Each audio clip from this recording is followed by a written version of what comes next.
የተከበራችሁ ውድ አድማጭ ተመልካቾቻችን እንደምን ቆያችሁ? በዛሬው ፕሮግራማችን ላይ 3 ትኩረት ልትሰጡባቸው የሚገባቸውን ፕሮግራሞች ይዘንላችሁ ወደ እናንተ መተናል። በቀጥታ ወደ ፕሮግራማችን ስንገባ በመጀመሪያ ደረጃ እነዚህ 3 ፕሮግራሞችን ከዚህ በፊት ቀደም ስንል ፕሮግራማችንን ከጀመረን ጊዜ ጀምሮ ለ3 ዓመታት ያክል ከናንተ ጋር ስንቆይ እና አባ ዘወንጌል ዘኢትዮጵያን ትንቢታዊ መልእክቶች ጨምሮ የበርካታ አባቶቻችንን መልእክቶችና እንዲሁም በመረጃ የተደገፉ ሳይንስ ተኮር የሆኑ መረጃዎችን ሌሎችንም እንደዚሁ በአለማችን ላይ ተከሰታሉ ያሉትን እውነቶችን ቀድመው በተለያዩ መረጃዎች አጠናቅረው ከሚያቀርቡ ከተለያዩ የሚዲያ ገጾች ጭምር መረጃዎችን አስደግፈን ነበር ወደ እናንተ ስናቀርብ የነበረው። ከዚህ በኋላ ስለሚሆነው ጥንቃቄ እንድንወስድ ለሁላችሁም ይሄንን መልእክት አስተላልፋለሁ። ዛሬ ወደ እናንተ ይዘንላችሁ የምንቀርባቸው 3 ፕሮግራሞች አሉ። እነዚህን ፕሮግራሞች በማብራራት ጀምራለሁ። በዛሬው ፕሮግራማችን ላይ የምናነሳቸው በተለይ በቅርቡ የኢትዮጵያ ጠቅላይ ሚኒስትር በመሆን የተመረጡት ዶክተር አብይ እና ሹማምንቶቻቸው ስልጣን ከተረከቡ በኋላ ቀዝቅዞ የነበረው የእርስ በርስ ግጭቱ ማገረሸቱን ሁላችሁም አይታችኋል። የሚገርመው ደግሞ ምናልባትም በአጣዬና ሌሎች አካባቢዎች ላይ እጅግ በጣም ታላቅ እልቂትን አስከትለው የነበሩት አካላት በሚያስገርም ሁኔታ ወደ ዋናው ከተማ እየገሰገሱ ነበር። ድንገት ግን ደብዛቸው ጠፋ። አሁን ከበዓለ ሹመቱ በኋላ ዳግም በተለያዩ አካባቢዎች ሰዎች ላይ ቀደም ሲል ያደርጉ የነበሩትን እልቂቶች እያስከተሉ ይገኛሉ። ከዚህም ጋር ተያይዞ ረሃብ በመላው ኢትዮጵያ እየተቀሰቀሰ ነው። ስለነዚህ ጉዳዮች እውነቱን ወደ እናንተ ይዘን እንመጣለን።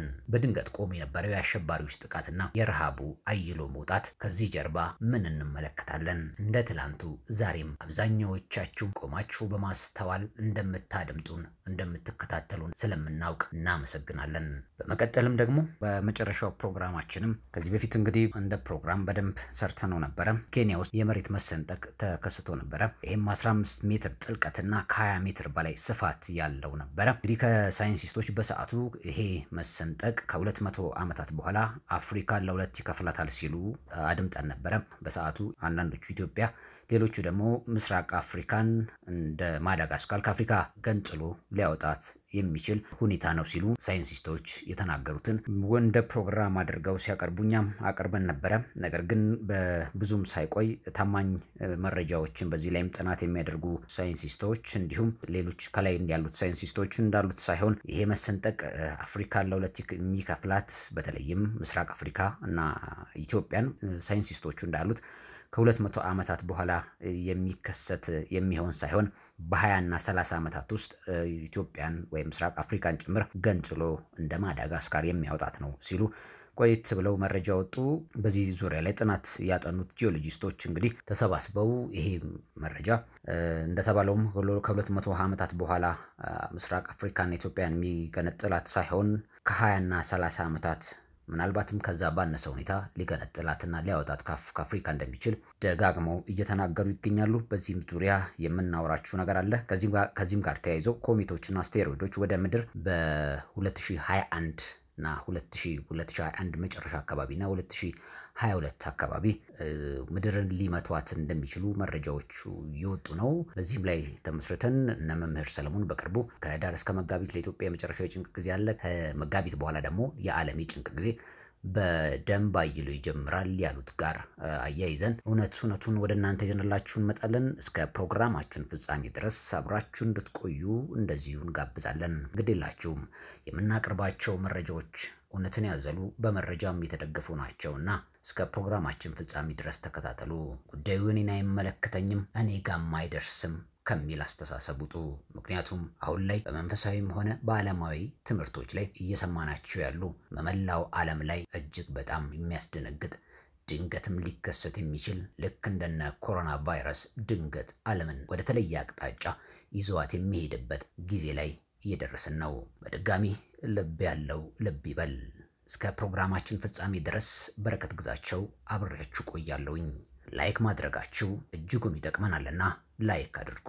አዲስ የገባችሁ ሰብስክራይብ በማድረግ ቤተሰቦቻችን ሁኑ። ሼር በማድረግ ለብዙዎች አድርሱ። በቀጥታ ወደ 3ቱም ፕሮግራም እንንደረደራለን። አብራችሁን ቆዩ። እንዲህ ጀምራለሁ። ለምን ይሁን ይህ ሁሉም ሀገራችን ላይ እየሆነ ያለው? አንዳንዴ ነገሮችን ቆሜ ለማስተዋል ስሞክር ሲኦል ባዶ ሆኖ የሳጥናኤል ሰራዊት ወደ ምድር ወርደው ይሆን ስል እጠይቃለሁ። ምክንያቱም በዚህች ዓለም ላይና በተለይም ከቅርብ ጊዜ ወዲህ በዚህ ታላቅ ቅድስት ሀገር ላይ እየተመለከትኩት ያለሁት ይህንን ስለሆነ ነው። ለምን ቅዱሳኑ ዝምታን መረጡ? ትላንት በጾም ጸሎታቸው ቺን ሀገር በምድር ላይ ኃያልነን ባዮችን ሁሉ አንዳች መሳሪያን ሳይጨብጡም እንዳልነበሩት አድርገው እንዳልመለሷቸው በዝምታ ውጊያቸውን የስውር አድርገው በቅርቡ እንኳን አሜሪካን ቺን ምድር መንካት አይደለም ገና ሲያስቧት በአውሎ ነፋስ ከተማቸውን እየደበላለቁ ግራንድ አጋቧቸው። ታዲያ ለምን በውጪ ኃይላት ገዛ የናጡት ነካሽ ሆኑ ባንዳ ኢትዮጵያውያንን ምን ነው ዝም አሉ? እውነት ግን እኛ ያልደረሰ ጽንስ ከወድ ቀደው የሚያወጡ በጠራራ ፀሐይ በአባትና እናቶቻቸው ፊት ያልደረሰች ሴት የሚደፍሩ እናትን ገለው ነፍስ የማያውቅ ሕፃን የናቱ ደረት ላይ ጥለው የሚሄዱ የደረሰ ሰብል በእሳት የሚፈጁ እውነት እነዚህ ኢትዮጵያውያን ናቸው? የሚገርመው ደግሞ እኛ ይህንን ትላንት በዝምታ ተጠምደን እንዳላለፍነው ዛሬም በተለያዩ የሀገራችን ክፍሎች ዳግም አገርሽቶ ስንመለከት እንደ ትላንቱ ሁሉ እንዲህ አይነት መረጃ ሰለቸን ብለን በመላመድ ዛሬም ያለፍናቸው ምን ነው ግድ አልሰጥም አለን? እኔ ግን ታናሽ ወንድማቸው በረከት ግዛቸው እንደ ትላንቱ ሁሉ ከጥቂት ወዳጆቼ ጋር ባለመሰልቸት ስለዚህ ጉዳይ ደጋግሜ አወራለሁኝ። ምናልባት አንዳች ጠብ የሚል ነገር ከተገኘ ምናልባት ይህንን የሚያደርጉ አካላት ከሰሙ ወይም ደግሞ እኚህን የሚደግፉ አካላት አንዳቸው እንኳን እነሱን ማውገዝ ከጀመሩ በሚል እንደ ትላንቱ ዛሬም የተቻለኝን ያክል ጨዋለሁኝ። ግን ይህንን ሁሉ ግፍ የሚያደርጉት ይቺ ምድር ላይ ነው የተፈጠሩት። ዓላማቸውና ግባቸውስ ምን ይሁን? መቼም ስልጣን አይደለም። እንዲያው ነገሮችን ቆሜ ሳስብ ባይሆን መንግስትን በመቃወም ስም በግልጽ የምዕራባውያንን የተንኮል ሴራ ማስፈጸም እንደሆነ ይገባኛል። ሌላም በሚዲያ ለመናገር የሚከብድ ድብቅ ሴራም ይዘዋል።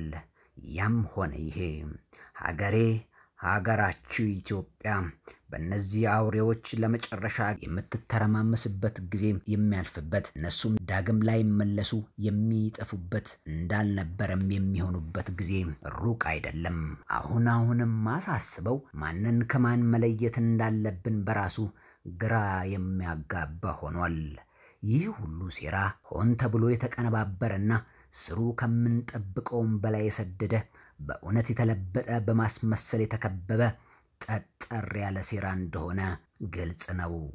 ያም ሆነ ይሄ አዝማሪው ያለውን ግጥም እዚህ ጋር አትዘንጉት። በምቾት ለመኖር 20ና 30 እንዴት ይጨከናል በእናት ልጅ ሬሳ። አንዱን ስንገላግል ደሞ አንዱ ሲጣላ የጣድነው አረረ ሆነ እንዳይበላ። ይብላኝ ለሚገሉሽ አንቺ ምን ታደርጊ? ኢትዮጵያ እናት ሀገር እጆችሽን ዘርጊ። ውድ የሀገሬ ህዝቦች ከእርስ በርስ ጦርነቱ ከወረርሽኙና ከሌሎች ጉዳዮች በላይ ዘግናኝ የሆነውን የራብ ጉዳይ ደግሞ በመረጃ አስደግፈን በቀጣይነት ይዘን እንቀርባለን። ከዚያ በፊት ግን ከላይ ላነሳውት መንደርደሪያ የሆነኝ ዘንድ ያቅ የፈጠረብኝን ጉዳይ አስቀምጬ ልለፍ። ውድ የአሚዲያ አድማጮች በቅርቡ መምህር ሰለሞን ከዳር ጀምሮ እስከ መጋቢት ለኢትዮጵያ የመጥ ጊዜ እንዳለ ያስተላልፉትን የማስጠንቀቂያ ፕሮግራም ሰርተን ወደ እናንተ ያደረስነውን መቼም አዘነጉትም። ካልዘነጋችሁት ደህና። ታዲያ በቅርቡስ የሙሉ ኢትዮጵያ ሀገራችንን ለማስተዳደር ስልጣኑን የተረከቡት የዶክተር አብይ መንግስትንም ጉዳይንም እንዲሁ እንዳልዘነጋችሁት ተስፋ አደርጋለሁ። ለዛሬ እንደ መንደርደሪያ እንደ ጥያቄ ወደ እናንተ ከላይ ያነሳውትን የማስታወሻ ደውልን ተመርኩዤ እቺን ጥያቄ ለወርውርና ወደ ቀጣዩ ፕሮግራም እሸጋገራለሁ። በተለያዩ ምክንያቶች ተረጋግቶ የነበረው ብጥብጥ ረገብ ብሎ የነበረው በምን ምክንያት ነበረ? አሁንስ ሀገራችሁ ኢትዮጵያ ለመምራት ሹመቱ ሲጸድቅ የበለጠ ይረጋጋልም ሲባል በንግግራቸውም ቃል ሲገቡልን የነበረው በቀናት ውስጥ ግን በሀገራችን ውስጥ ወሎ ላይ እየሰማን የነበረውን የረሃብ ጉዳይ ከባለ ሹመቱ በኋላ ቦረና ተጨምሮ ያልተነገሩ ሌሎች ቀድመን የጠቀስናቸው ቦታዎች ጭምር ረሃቡ እንደገባ ከዚህ በፊት ጠቅሰን የሰራነውን ፕሮግራም አስታውሱ። ታዲያ ባንዴ እንዲህ ለምን ረሃቡ ፈነዳ? ዞር ስንል አጣየንና አካባቢውን ያወደመው አካል ግስጋሴውን ወደ መሃል አዲስ አበባ እያደረገ በድንገት ደብዛው ከዚህ በፊት መጥፋቱንና ዳግም በዚህ ሳምንት ወደ መጀመሪያ ተግባሩ መመለሱ ምክንያቱ ምን ይሆን? መቼም የፖለቲካ ቁማር ነው አትሉኝም? ከሆነስ ቁማሩን ስንቶች እየተጫወቱት ይሆን? የዚህ ቁማር ጨዋታ መጨረሻው ህዝብና ሀገር ማስተዳደርም ከሆነ አሁንም እዚህ ጋር ትልቅ ጥያቄ ያስነሳል። አዝማሪው እንዲያለውን እዚህ ጋር ልጥቀስላችሁ። በልበቃ በቃ በልበቃ በቃ በል ባንዱ ጸብለኩሶ ባንዱ መገላገል አለቀን የዘሩት ይደርሳል ምን ወቅት ቢርቀን ተውገና በልገና በድሜ ባመሻሹ ሁለት ሞታለና። ወደ ሀገር ህዝቦች የሚቀጥለው ፕሮግራማችን ስለ ረሃቡ ጉዳይ ይሆናል። በዚህ ጉዳይ ላይ ትንሽ ነጥቦችን ብያችሁም ልለፍ።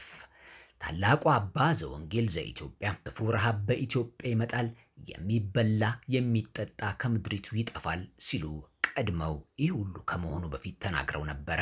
እናንተ ወዳጆቼ በተለይ በዚህ ሳምንት ያሳሰበኝን እውነት እስከነመረጃው ለማቅረብ እወዳለሁ። መንግስት ማለት ህዝብ ነውና ስለዚህ ህዝብ ሆይ ከቀልዱ ለደቂቃ እያረፍን ወዲህ ደቂቃ ሰጠን ቁም ነገሩን እንከታተል። ይሄ ጉዳይ ሁሉንም ሰው ይመለከታል። ወዳጆቼም በዚህ ሰሞን የኑሮ ውድነት የሚል የተለያዩ በፌስቡክ እንደ ቀልድም እንደ ቁም ነገርም እየተጻፉ ያሉ በርከት ያሉ ለጊዜው ከፌስቡክ ያልዘለሉ ከዩቲዩብ እንዲሁም ከሌላ ድረገጾች ያልዘለሉ የማይሰሙ የማይደርሱ እየመሰሉን ያሉ ጨዋታዎችን መስማትና ማየት ጀምረናል። ታዲያ በዚህ ዙሪያ የኮቪድ ወረርሽኝ ሳይመጣ ቀደም ብለው ታላቁ አባት አባ ዘወንጌልን ጨምሮ የበርካታ አባቶችን ትንቢታዊ መልእክቶች በዩቲዩብ ገጻችን ላይ ለመስራት ሞክረን ነበር። የሰሞኑን የህዝብ ያልተሰማ የመሰለን የኑሮ ውድነት ጩኸት አንዳች ነገር አስታውሶኝ ወደ ኋላ በመሄድ ዩቲዩብ ገጽ ላይ ሰርች ያለፍኳቸውን በርካታ ፕሮግራሞችን ስመለከታቸውና ሳጤናቸው በዚያውም የዩኤን ማስጠንቀቂያዎችን ጨምሮ በዓለም ዙሪያ ከኮቪድ መምጣት በኋላ አንዳንድ ነገሮችን ለመዳሰስ ስሞክር ለናንተ የሚተርፍ አስደንጋጭ እውነት ጨበጥኩና ይሄው በጥቂቱ ለማስተላለፍ እንደ ፕሮግራም ይዤላችሁ መጣው። በመጀመሪያ ሁላችንም የኮቪድ ቫይረስ ከመግባቱ በፊት በአባቶች ቅድመ ማስጠንቀቂያ በትንቢታዊ መልእክቶቻቸው በማስታወስ ልጀምር። ክፉ ረሃብ በኢትዮጵያ ይመጣል፣ የሚበላ የሚጠጣ ከምድሪቱ ይጠፋል፣ ከጦርነቱ የተረፈውን ህዝብ ረሃብ ይፈጀዋል፣ በስደት ምክንያት የአብይ ጾም የማይጾምበት ጊዜ ይመጣል እያለ የሚቀጥለውን የአባ ዘወንጌል ዘኢትዮጵያን ትንቢታዊ መልእክት እዚህ ጋር ላስታውሳችሁ። ለዚህ መፍትሄ ያሉትንም ያስቀምጣሉ። ሙሉን ከፈለጋችሁ ወደ ኋላ ተመልሳችሁ ፕሮግራሙ ላይ መከታተል ትችላላችሁ። ያም ሆነ ይሄ ከኮቪድ ቫይረስ ቀደም ብሎ ወረርሽኝ እንደሚከሰት፣ ያንበጣ መንጋ እንደሚከሰት፣ የእርስ በራስ ጦርነት እንደሚነሳ ሌሎችንም ነገሮች ጨምረው አባቶች ቀድመው ነገሩን። መፍትሄውንም አያይዘው ተናገሩ። በብዙ መንገድም ደረሰን። ግን አንብቦ አድምጦ ከማለፍ ውጪ ተራ ወሬ በሚል ተዘባብተናለፍ ነው። ግን ያንዳንዱ ጊዜ ሳይዛነፍ ተፈጸመ። እኛ ግን አሁንም ቆመን ከመመልከት በዘለለ ምንም ለማድረግ አልሞከርንም ነበር። ታዲያ አሁን ላይ የቀረው የረሃቡ ትንቢት የመፈጸሚያው ጅማሬን እየተመለከትን ነው። የእህል መወደድ፣ የተለያዩ ኢንዱስትሪዎች የጥሬ ዕቃ ማጣት አሳሳቢነቱ እስከ መዘጋት ሊያደርሳቸው እንደሆነ እየሰማን ነው። ላሌማይባል ህዝብ በየሶሻል ሚዲያውም ላይ ሮሮውን ስለ ኑሮ ውድነቱ እያወራ መመልከት ከጀመርንም ቆየን። ተከስቶ በነበረው ያንበጣ መንጋ ምክንያት ስለወደመው በሀገራችን ምርቶች በቀጣዩ ጊዜ ላይ ከበድ ያለ የምግብ እጥረት ፈጥሮብን እንዳለፈም መቼም ይህንን በተለይ ለሚያስጨንቀው የመንግስት አካል ብቻ የሚተው አይደለም። ፈጦም ከፍለፊታችን የሚጠብቀን ጉድ እየገባንበትም እየሰማነውም ተከስቶ በአይናችንም እየተመለከትነው ያለው እውነት ይሄ ነው። ወደ ሌላውም የዓለማችን ክፍል ስንዞር በጣም አስደንጋጭ የምግብ እጥረት በተለይም በኮቪድ ቫይረስ የተነሳ ታላቅ ቀውስ ሀገራት ላይ ጥሎ ማለፉን እንግሊዝን፣ አሜሪካን፣ ኮሎምቢያን፣ ህንድን በአፍሪካም ናይጄሪያና ደቡብ አፍሪካም ብቻ ተዘርዝሮ የማያልቁ ሀገራት ጨምሮ ገበሬዎቻቸው በኮቪድ ቫይረስ ዓለምን ወሮ በነበረበት ጊዜያት ላይ የመንቀሳቀስ ገደብ ተጥሎ በነበረበትም ሰዓት የዘሩትን ለህዝቡና ለውጭ ሀገራት ያለመሸጥ መልሶም ገንዘብ ያለማግኘት የዘሩት ያመረቱት መና መቅረቱን ደግመው ለማንሰራራት ሳይችሉም እስካሁን ከገቡበት መነሳት አቅቷቸው ቀጣዩን ጊዜ በተለይ ዩኤንን ጨምሮ የዓለም መንግስታትን ታላቅ ስጋት ውስጥ ጥሎም አልፏል። ስጋቱ ደግሞ የኮቪድ ቫይረስ ረገብ ከማለቱ ሌላ አዲስ ተከሰተ በተባለው ቫይረስም ድጋሚ የእንቅስቃሴ ገደብ የጣሉት አሜሪካን፣ እንግሊዝ እንዲሁም ካናዳ በመጀመሪያው ዙር ከ3 ወራት በኋላ ቀጥለውም ለዓመት የተራዘመ የህዝብ እንቅስቃሴ እንዳይኖር ያወጁትን ተመልክተናል። ያ ማለት ድጋሚ ያገገሙ የነበሩ ገበሬዎቻቸው እስከ መጨረሻ እንዳይነሱ አድርጎ የመታቸውም ክስተት ሆኖ አልፏል። እናም ያላቸውን ካዝና አሟጣው ለህዝቡ ባለመንቀሳቀሱ እንዳይቸገር እንዳይነሱ አድርጎ መቷቸው አልፏል። ከላይ ጠቀስኳቸው በተለይ ምዕራባውያን ሀገራት ከካዝናቸው እያወጡ ለህዝቡ እንዳይንቀሳቀስ ባለመንቀሳቀሱም እንዳይቸገር የኪሱን እየመደቡ የተለያዩ ገንዘቦችን ድጎማ ሲሰጡ ተመልክተን ነበረም። በቀጣይም ለሚረዷቸው ሀገራት የሚሰጡት እርዳታ ሊኖራቸው ቀርቶ ለራሳቸውም የሚከብድ በአጣብቂኝ ነገር ውስጥ እንደገቡ ደጋግመን ሰርተን ነበረ። በዚህ ሁኔታ ደግሞ ስንመለከት በካናዳ ስንዴ ስር ለነበር ነው ለኛም ሀገራት ያሰጋኛልም ስንል በተደጋጋሚ ተናግረን ነበረ። እንግዲህ ይሄንን ስንመለከት ብዙ ጊዜ ድጋፍ የምናገኝ የነበርን ሀገሮች እንዲሁ ከተለያዩ ሀገራት የምግብ እና የተለያዩ እርዳታዎችን ስናገኝ የነበርን ሀገር እንደሆነ ሁላችሁም ታውቃላችሁ። ቀደም ሲል የኦሮሚያው ፕሬዝዳንት የነበሩት ክቡር አቶ ሽመልስ አብዲሳ ጨምሮ ሌሎችም እንደዚሁ እኛ አይመለከተንም ከዚህ በኋላ ለስንዴ እጃችንን አንዘረጋም የሚል መልእክት ማስተላልፈው ነበረ። እነዚህ መልእክቶችን ብቻም ሳይሆኑ በተለይ በአባይ ጉዳይና በሌሎች ጉዳዮችም ጭምር ኢትዮጵያ ላይ በእርስ ጦርነቱም ጭምር እና አሜሪካ ኢትዮጵያ ላይ ማዕቀቦችን ጥለዋል። ስለዚህ ለራሳቸው እንኳን ካዝናቸው የተሟጠጠባቸው እርዳታን የሚያከፋፍሉ ሀገራት አሳልፈው ይሄን ጊዜ ሊያግዙን ይቅርና በሀገራችን ላይ የተጣለው የተለያዩ ገደቦች አሉ። እነዚህም ገደቦች በራሳቸው ከየትኛውም ሀገር ላይ የእህል እርዳታዎች እንደማታገኝ የምናውቀው እውነት ነው። በተለያዩ ሚዲያዎችም ተዘግቧል። ስለዚህ በሀገራችን ላይ በተለይ በአሁን ላይ በቦረና እየተመለከተን ያለ ነው በጣም ትልቅ የሆነ ረሃብ ነው የተከሰተው። በዛ ላይ ደግሞ የምግብ እጥረት ብቻም ሳይሆን የውሃ እጥረትም ተከስቷል። በወለጋ አካባቢ በንጹሃን ዜጎች ላይ እየተደረገ ያለው የግፍ ግድያ እንዲሁ ቀጥሏል። በዚህም የተነሳ የተለያዩ ነጋዴዎች ገብተው ከገበሬው ወደ ከተማ የሚመጣው የእህል ሁኔታም እንደዚሁ ተቋርጧል። በእርስ በርስ ግጭት የተነሳ የተለያዩ ነገሮችንም እየተመለከትን ነው። ወደ ትግራይም አካባቢ ስንመለከት እንዲሁ በጦርነቱ የተነሳ ብዙ ህዝቦች እንደተራቡ እየሰማን ነው የምንገኘው።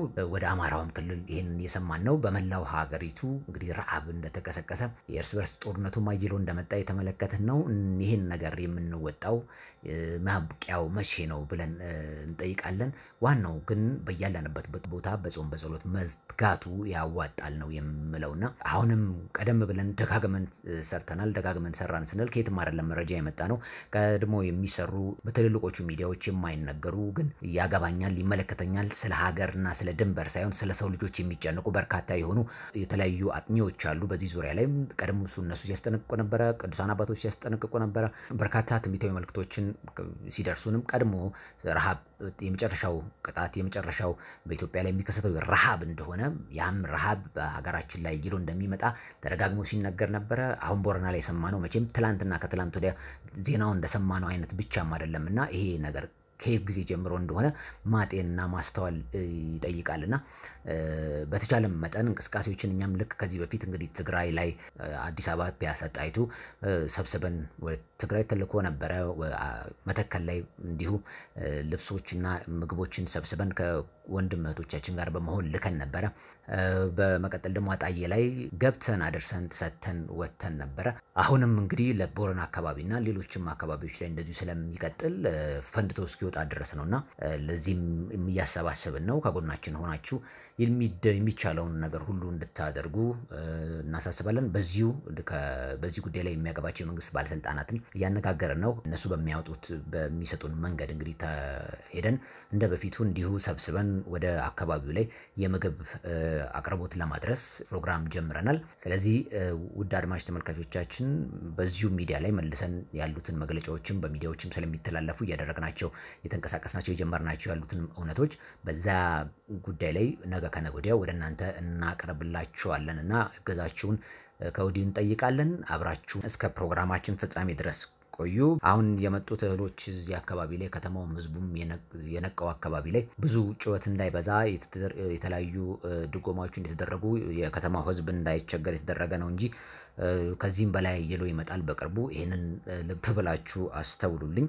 በመቀጠል ወደ መጨረሻው ፕሮግራም በዚህ ላይ ብዙ ብል ደስ ይለኛል፣ ግን ወደ መጨረሻው ፕሮግራም እናምራ። በመጨረሻው ፕሮግራማችን ከዚህ በፊት እንደ ፕሮግራም ደጋግመን ሰርተነው ነበር፣ ግን አዳዲስ መረጃዎችን ስለሰማን በተለይ ውጪ ያላችሁም ሰዎች እንድትጠነቀቁ ጭምር ወደ እናንተ ይሄን ፕሮግራም ይዘን መጣለን። ከዚህ በፊት ኬንያ ውስጥ እንግዲህ የተከሰተ የመሬት መሰንጠቅ አለ። ይሄም የመሬት መሰንጠቅ 15 ሜትር ጥልቀትና ከ20 ሜትር በላይ ስፋት ነበረው። በሰዓቱ መላው ዓለም ላይ በደንብ ተነግሮ ነበር። ሳይንቲስቶች በዚህ ዙሪያ ላይ ጥናቱን ያጠኑት ጂኦሎጂስቶች እንግዲህ ከ200 ዓመት በኋላ እንግዲህ ኢትዮጵያ ወይም ደግሞ ምስራቅ አፍሪካን ከአፍሪካ ገንጥሎ የሚያወጣ ልክ እንደ ማዳጋስካር ገንጥሎ የሚያወጣት የመሬት መሰንጠቅ እንደተከሰተ ተናግረው ነበር። ጥቂት ጊዜ ቆየና እንዲሁ በዚህ ጉዳይ ላይ የሚያጠኑ በርካቶች ደግሞ በኋላ ላይ ሌላ አዲስ መረጃ ወጡ። ይሄ 200 ዓመታት የሚቆይ ሳይሆን 200 ዓመታት ያክል የሚቆይ ሳይሆን 20 እና 30 ዓመታት ውስጥ ነው ይሄን የሚከሰተው። ስለዚህ ኢትዮጵያ አፍሪካ ለሁለት ተሰነጠቃለች፣ ለሁለት ተከፈላለች ሲባል እንግዲህ የዚህ መሬት መሰንጠቅ ኬንያ ላይ የተፈጠረው እንግዲህ ከ20 ዓመት እና ከ30 ዓመት በኋላ ኢትዮጵያን አንዳንዶች እንደሚሉት ምስራቅ አፍሪካን እንደ ማዳጋስካር ገንጥሎ ይዟት እንደሚወጣ ተናገሩ። እንግዲህ 200 ዓመት የሆነውን ወደ 20 ዓመት አወረዱት ሳይንቲስቶች። በኋላ ላይ ይሄን ቀደም ብለው 200 ያሉት ጥናቱን ያጠኑት ጂኦሎጂስቶችም ይሄንን ጉዳይ በሚመለከት ከ20-30 ዓመታት የተባለውን ተቀበሉ። ምናልባትም ከዛ ሊያንስ ይችላል የሚል ነገር አውርተዋል። አሁን ዓለማችን እንግዲህ ወደ ለየለት ነገር ውስጥ እየገባች እንደሆነ እየተመለከትን ነው። ይሄንን እንግዲህ ሰው ልጆች አይደለም የመሬት መሰንጠቁን እየፈጠሩ ያሉት፣ ግን ተግባራችን የምናደርጋቸው ከእግዚአብሔር መንገድ ርቀን መሄዳችን የእግዚአብሔር ቁጣ እንደሆነ እንግዲህ እየተመለከትን ነው። እግዚአብሔር እንግዲህ እዚህ ምድር ላይ እንድንኖር ሲፈቅድ በሱ ጥበቃ ጭምር ነው። ግን አንዳንዴ ከሱ ስናፈነግጥ የሚሆነውን እየተመለከትን ነው። እንግዲህ በቅርብ ጊዜያቶች አሁን ይሄ ጥናቱ እዚህ ደረጃ ደርሷል። ከዚሁ ጋር ተያይዞ ደግሞ አንድ ያስገረመኝን እውነት ወደ እናንተም ላድርስ። ኮሜቶችና አስቴሮይዶች ወደ ምድር በእነዚህ 2021 መጨረሻ አካባቢና 22 ላይ መሬትን እንደሚመቷት ጥናቶች በቅርቡ ወጥተዋል። ከዚህ በፊት እንደ ፕሮግራምም ሰርተናል። ወደ ኋላ ሄዳችሁ ተመልሳችሁ ተመልክቱት። በ2020 የፈረንጆች 2020 ሲገባ ዋዜማው ላይ እንግዲህ ናሳዎች በጣም ትልቅ ድንጋጤ ውስጥ ነበሩ። ምናልባትም ይሄን ድንጋጤ የፈጠረባቸው ከገመቱት በላይ አስቴሮይዶች ምድርን በቅርብ ርቀት ስተው ማለፋቸው ነበር። ይሄ ዜና ቀኑ ካለፈ በኋላ ነበር ለዓለም ህዝብ በደንብ የተወራው። ጥቂቶች ግን በደንብ ቀድመው ግን በዚህ ጉዳይ ላይ ከናሳ ውጪ የሚሰሩ የሚያጠኑ ነገሮችን የሚከታተሉ ቀድመው የሚጽፉ አሉና እነሱ በሚሊየን የሚቆጠሩ ተመልካችም ተመልክቷቸዋል። መረጃዎቹን ትልቅ ድንጋጤን ፈጥሮ ነበር ያለፈው። በሚገርም ሁኔታ በዚያው በተባለው ወር 2020 በገባ በዛው ወር መጨረሻ ቀናት አካባቢ በጣም በሚገርም ሁኔታ ሁለተኛው ምድርን ከዚህ በፊት ሆኖ በማያውቅ ሁኔታ ምድርን እጅጉኑ በቀረበ አስቴሮይድ ስቷት አልፏል። ይሄ ትልቅ ድንጋጤ ነው እንግዲህ የፈጠረው። ከዚህ በኋላ ይሄ እንደዚህ አይነት ነገሮች ይከሰታሉ። ምናልባትም 2029 ላይ መሬት ትመታለች የሚል መረጃ ናሳም ጨምሮ ሌሎችም አወጡ። ናሳ በተደጋጋሚ ይሄንን መረጃ ሲለቅ ነበር። 2029 ላይ ምድር እንደምትመታ እንግዲህ መረጃዎችን ናሳም ላይ ያሉትን ገብታችሁ መመልከት ትችላላችሁ። 2029 ላይ እንደሚመታ በእርግጠኝነት ነው በአስቴሮይዶች ይቺ ምድር እንደምትመታ እየተናገሩት። አሁን ግን እየተመለከተን ያለነው እየወጡ ያሉ መረጃዎችም እነናሳም የተለያዩ ገጾችን በመክፈት በዛ ላይ ያቀርቡ ያሉትን እውነቶች በእነዚህ 2021 በዚያም ባለንበት የፈረንጆች 2021 መጨረሻ አካባቢና 2022 በተለያዩ ኮሜቶችና አስቴሮይዶች ምድር እንደምትመታ መረጃዎች ወጥተዋል። ስለዚህ ሁላችንም በያለንበት ሀገር ውስጥ እግዚአብሔር ከእንደዚህ አይነት ቁጣዎች እንዲያድነን መጸለይ ነው የሚጠበቀው። ምክንያቱም ዛሬ መጣ ነገ በማይባልበት ሁኔታ ነው እችን ምድር የሚያጠቃት። እነሱም የራሳቸውን ነገር በመጠበቅ መረጃዎችን ያወጡ አይደለም በደንብና ስለዚህ ቀድሞ መጠንቀቁ ይበጃል። የተለያዩ መረጃዎችም የሚወጡትንም የገባን ማየታችን ለራሳችንም ይጠቅመናልና እንደዚህ አይነት ነገሮችን ቀድሞ መጠንቀቅ ይበጃል። እነናሳ ነገሮችን አፍነው ነው የተቀመጠው ያሉት ከሚጠብቁትም በላይ የሆነባቸው ስለሆነ ግራ ተጋብተዋል። ይሄ እንግዲህ ፍለፊት ያለ እና መረጃዎችንም ገብታችሁ ብትመለከቱ ከዚህም በላይ እውነቶችን ትመለከታላችሁ። ይሄንን ስመለከት ግን በ2021 መጨረሻ አካባቢ ሲባል አሁን በቅርቡ መምህር ሰለሞን ከዚህ ፕሮግራም 3 ወይ 2 ፕሮግራም በፊት የሰራነው ፕሮግራም አለ። መምህር ሰለሞን ከህዳር እስከ መጋቢት ለኢትዮጵያ የመጨረሻ የጭንቅ ጊዜ አለ። ከመጋቢት በኋላ ግን የዓለም የጭንቅ ጊዜ ኃይሎ እንደሚመጣ በመላው ዓለም ላይ ተናግረዋል። ስለዚህ ከነሱ ጋር የሚደረግም ድርድር አያስፈልግም፣ እግዚአብሔር በራሱ ጊዜ ይቀጣቸዋል የሚል እውነትን አስቀምጠዋል። አሁን በቅርቡ እንኳን አሜሪካ፣ ጀርመን፣ ጣሊያን እና ሌሎች በጣም በርካታ ሀገራት ላይ ያው በትልቅ በራሳቸው ሚዲያዎች አይወራም የእግዚአብሔርን ኃያልነት ነው የሚሰብኩታል እንደሱን ከገለጹ ማለት ነው። ስለዚህ በዚህ አሁን በምንመለከትበት ጊዜ ላይ የተለያዩ ጎርፎችን የተመለከትን ነው። በጎርፍ ጥቃት የመሬት መንሸራተት ሊቋቋሙት ሊያጠፉት ያልቻሉት የእሳት ሰደድን በሀገራቸው ላይ ለወራት ለሳምንታትን ሲቀጥል የተመለከትን ነው። በራሱ ሰዓት ደግሞ መልሰው ሲጠፋም ደግሞ እየተመለከትን ያለ ነው። ስለዚህ ከሳይንቲስቶችም በላይ ከመንግስትም በላይ እናቃለን፣ ተመራማሪዎች ነን፣ እዚህ ደረጃ ደርሰናል፣ ከዓለም አንደኞች ነን ወይም ደግሞ እኛ ኃያላን ነን የሚሉ ሀገራት ሊቋቋሙት ያልቻሉት የተፈጥሮ አደጋዎች እየተከሰቱ እየተመለከትን ነው አሁን ላይ። አሁን ግን ከመጋቢት በኋላ መምህር ሰለሞንም እንዳሉት ሳይንሱም አሁን ላይ እያመነ ያለው እውነት 2021 መጨረሻ አካባቢና 2022 እንደ መምህር ሰለሞን ደግሞ ከመጋቢት በኋላ የእግዚአብሔር ቁጣ አሁን እንደሚደብቁት ሳይሆን እየሸፈኑ እንዳሉት ሳይሆን ከዚያ በላይ ፈጥቶ እየወጣ እንደሆነ የተመለከትን እንገኛለን። እዚህ ነው ምዕራባውያን ሀገራት በፊልሞቻቸው ቀድመው ሰርተዋል። በፊልሞቻቸው ላይ እንግዲህ የተመለከትናቸው እውነቶች አሉ። ያ ከመከሰቱ ወደ ኋላ አይልም እየሆነም ነው። ቀድሞ እነሱ ያሉትን ነገሮች መርምረው ስለሚያውቁ ነው። በዚህ ጉዳይ ላይ እኛ ቆመን ማስተዋል ይጠበቅብናል። የመጨረሻዎቹ ሰዓታት እየደረሱ ነው። የእግዚአብሔር ቁጣ እጅ ተነስቷል። በአሁን ላይ ስንመለከት እርቃናቸውን የሚሄዱ በርካቶች በስተዋል። ወንድ ለወንድ ሴት ለሴት ጋብቻዎች ለመናገር አይደለም ለመመልከትም አይደለም ቃላት የሚያሳጥሩ ተግባራት በሰው ልጆች እየተደረጉ ነው ያሉት። ዓለማችን እጅጉኑ አስጸያፊ ተግባር ውስጥ የገባችበት ጊዜ ነው ያለነው። በዚህ ጉዳይ ላይ የኮሮና ቫይረስ አለ፣ ሌሎች በርካታ ደግሞ የሚያሰጉን የሚያስጨንቁን ነገሮች አሉ። የኑሮ ሁኔታችንም እንዲሁ በጭንቀት የተሞላ ነው። ስለዚህ ካለንበት ቦታ ላይ ምናልባት ኢትዮጵያውያን በመላው ዓለም የምትገኙ እኛ ባለንበት ቦታ ሰላም ነው ነገሮች ጥሩ ናቸው በሚል የምናደርጋቸውን የምናወራቸውን ነገሮች ሁሉ መጠንቀቅ ይጠበቅብናል። እዚህ ሀገር ላይ የተከሰተ ያለው ረሃብ የሰው ልጅ ረሃብ ነው፣ ሰው ላይ ነው የተከሰተው እንጂ ዘር ላይ አይደለም።